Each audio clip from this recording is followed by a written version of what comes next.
Pleasure to welcome to the show for the first time Atlanta Braves reliever Melancon. Mark, thanks so much for your time, and we sincerely ask this question: how are you doing?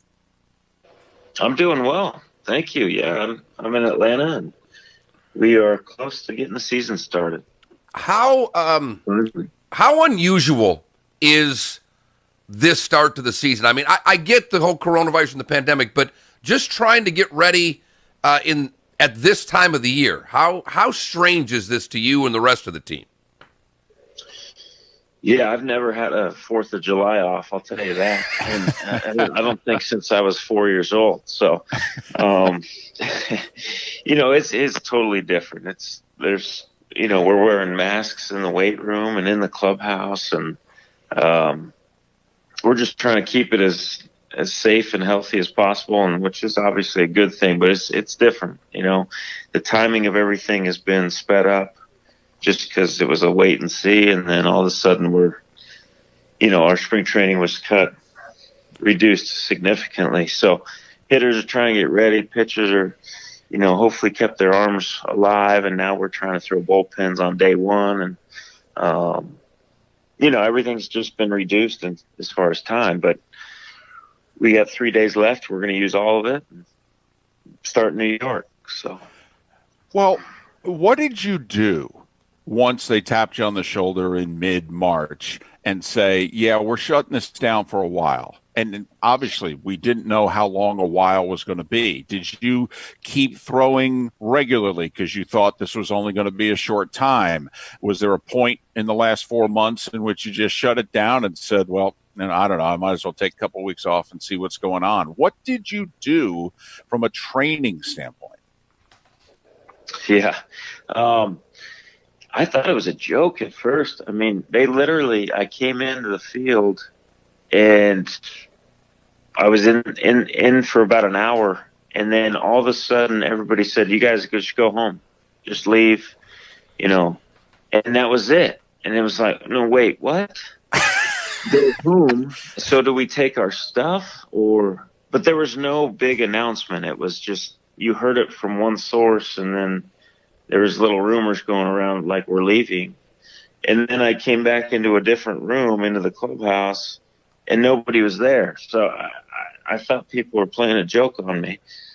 And then, and then we, once it was official and we went home, we couldn't come back. So if you left anything, it was on a truck headed to Atlanta from Venice, where our new spring training complex is. So, it happened fast. And then once, everybody was home, the plan was just continue to play catch because we don't know how long it's going to be. And then 1 week, 2, 3 weeks go by and you don't hear anything. And obviously you see what's going in the news. So we kind of knew it was going to take a little longer than expected, but for the majority of people, and myself included, I continued to play catch and work out.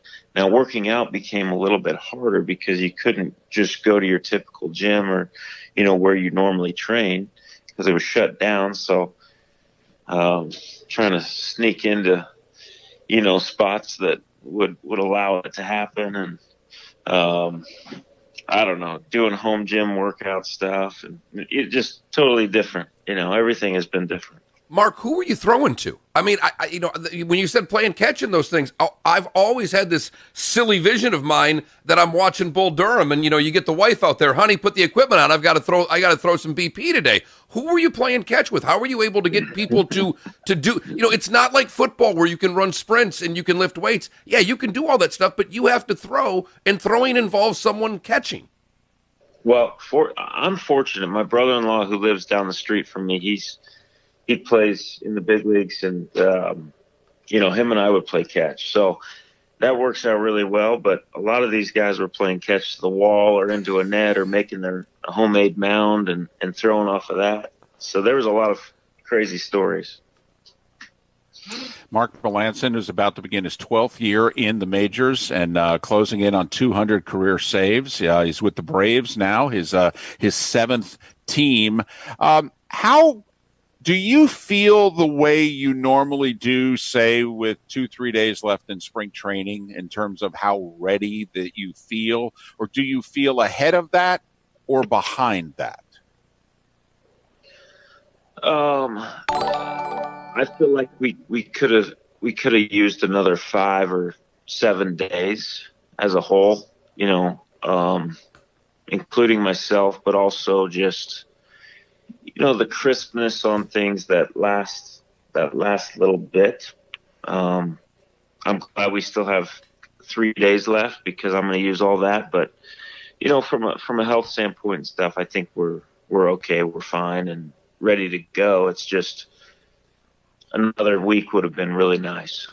Are you concerned at all about everybody on your team buying into all of the health and safety measures, or does it seem that everybody buys in? You said you're wearing masks in the weight room, and we haven't started yet, so who knows what it's going to be like 30 days from now. But you're pretty confident that the team has all bought in to handling and preparing for the coronavirus the right way?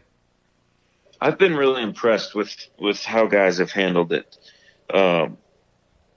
We've had about 10 too many meetings talking about what's going to happen if things go wrong. So guys are very aware, very much aware of what's going on and how one guy, if it gets into the clubhouse, can really create an uproar. So guys have done a good job. I've been impressed.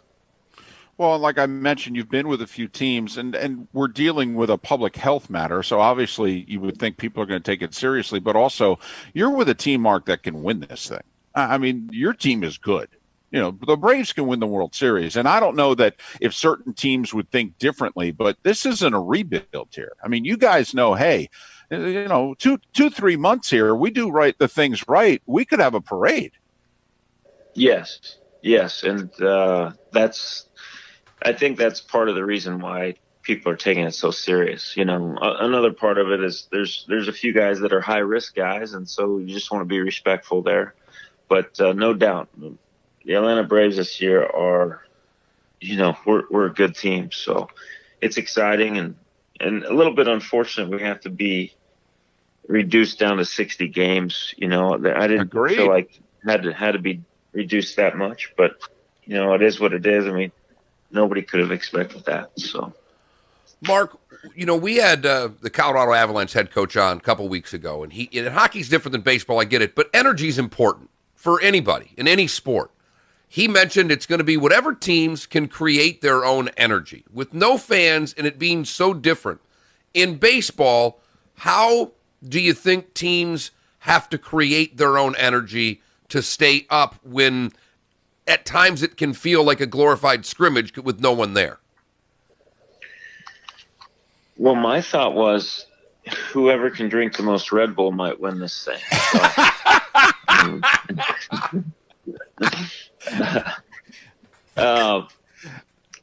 Baseball is such an individual sport within the team. When you're on the mound, you're kind of by yourself. When you're out in left field, you're kind of by yourself. So if you can't get up by yourself and get motivated, this is going to be a long year. And the fan noise that they're pumping in just isn't loud enough. It's not realistic. And there's no faking it. You just got to bring it and somehow get your act together while you're out there and get motivated. So it will be interesting. I think he is right when he says the team that can come within and get motivated, within themselves he's definitely right. Well, and I understand it was a exhibition game last night, but obviously your team was able to keep their minds in it because you were down 8-1 in the eighth and rallied to beat the Marlins last night. And it's going to take that type of concentration and dedication to get through this season. We hear all the time, right? Mark. I didn't even know that. That's yeah. Great. Yeah, down 8-1 in the eighth. Came back and scored 8 in the eighth, and then needed to score 1 in the bottom of the ninth to win it. But wow. Listen, you've been around, and we hear all the time from guys that the best part of being a pro athlete is just the room, the clubhouse, the locker room, being with the guys. Can you be with the guys this year? I mean, are you going to be able to hang? Have you guys talked about this? How are we going to, just have fun this year so that this year isn't just a drag? Yeah, Corona's trying to stop us from having fun for sure. Right. There's definitely some new rules implemented, that 10 years ago would have just been so frowned upon, as far as, guys leaving the clubhouse early. As a rookie, I just can't imagine if somebody told me to go home, I would have been just obliterated with comments, So I just, now what's going to happen is if you're not in the game, if a starter's not pitching or whatever, they're going to be sent back to the hotel, which is just crazy. So, not even to, they have to go watch the game on TV. Just things like that are unheard of, and kind of creating that lingering in the clubhouse to a minimum. But to answer your question, I think, guys will still be able to have some congregation, whether it's in the bullpen or whatever. We might be 6 feet away, but still be able to hang out and enjoy each other's company for sure. As a closer, this 3-batter minimum thing, when you heard it, did you scoff at it? Did you say whatever? Or what were your thoughts as someone who's a closer? It seems like it would affect you as much as anybody else out there. No, I don't honestly, I don't think it's going to come into play all that much, because there's a few rules behind it that, if you come in with 2 outs and then you finish an inning, you don't have to start the next inning. So I don't see it being too much different. Managers may 1 or 2 times in a week or so may have to really think about that, but I don't see it being an issue too much. What do the guys think of the extra inning rules? Starting the 10th inning with a runner on second. It seems gimmicky to me. I'm a guy actually that would just have you play maybe 11 or 12 innings, and I'm actually okay with a tie. So you may hate me even more. But how do the guys feel about the new extra inning rules? I don't. Personally, I'm with you. I think it's kind of gimmicky. I think it's great for the minor leagues.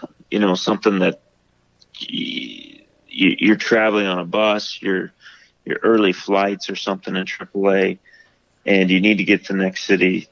But a big league game, another thing that's wrong is they scheduled every game at night for these 60 games, and if people aren't working, they can watch a game during the day. So why are we scheduling every game at night? So if you're playing a day game and you go into extra innings, it's no big deal. But if you're playing a Sunday night 7 p.m. game and you go into extra innings and you're flying to Florida like we have to on this next Sunday, you're going to get in at 3 a.m. And if you go into extra innings, yeah, I understand that. It'd be great to have that rule implemented. But there's other ways to stop, a long game. It's, just schedule a game a little bit earlier. So in case it does go into 3 or 4 extra innings, then you're okay. But from a stats perspective and all that stuff, things get thrown off. It'll be fun the first few times to see how it plays out, but I don't think it should be in a big league game personally. All right, I know this is a really silly question before I ask it, but I don't know how much you lick your fingers. This whole wet rag in your back pocket as a pitcher seems to be the most insane thing I've ever heard in my life. Of all the silly rules, how are you as a pitcher? I mean, literally, if you've been doing it, you've been in the league a long time. If you've been licking your fingers for 30 years pitching to baseball, that's a tough damn habit to break, isn't it? It really is. Fortunately, I don't lick my fingers, but a lot of guys do and rely on that tackiness. it'll be, what are they going to do at the end of the day? I don't know. A guy likes to say, what are you going to do? You're going to call out the ambulance? And, I don't know. So we'll see. Well, also, with no fans and obviously sound's going to travel, I mean, mound visits. I mean, I would think, Mark and I have both done games in which, Mark did a minor league hockey game in which he guesstimated there were about 140 people there. I did a baseball game at a spring training complex. There was about 38 people there. I mean, everybody could hear me and Mark broadcast our games. I'm thinking if you guys have a conversation on the mound, we might be able to hear it. I mean, I'm just wondering how are certain things going? Are there a couple of things that you and the guys have already talked about and said, I don't know how we're going to do this? I'm more worried about the conversation with the umpires and how that's going to go. And it's one of the things as a fan we're looking forward to, Mark. The Nat sound we could get as fans, I think we could hear some things that we never did before. Mark, really appreciate you taking the time with us this morning. Best of luck to you and your Atlanta Braves, because there is no doubt they are a team that has a shot at the World Series. And before the Marlins and Rays were down here, there's a lot of Southwest Floridians that have been Braves fans for a long, long time. So there's a lot of people in this part of the world that are certainly rooting for you. Thanks for giving us some time this morning. Hopefully maybe during the season we can catch up one more time. That would be great, and best of luck to you. Thank you. Thank you, guys.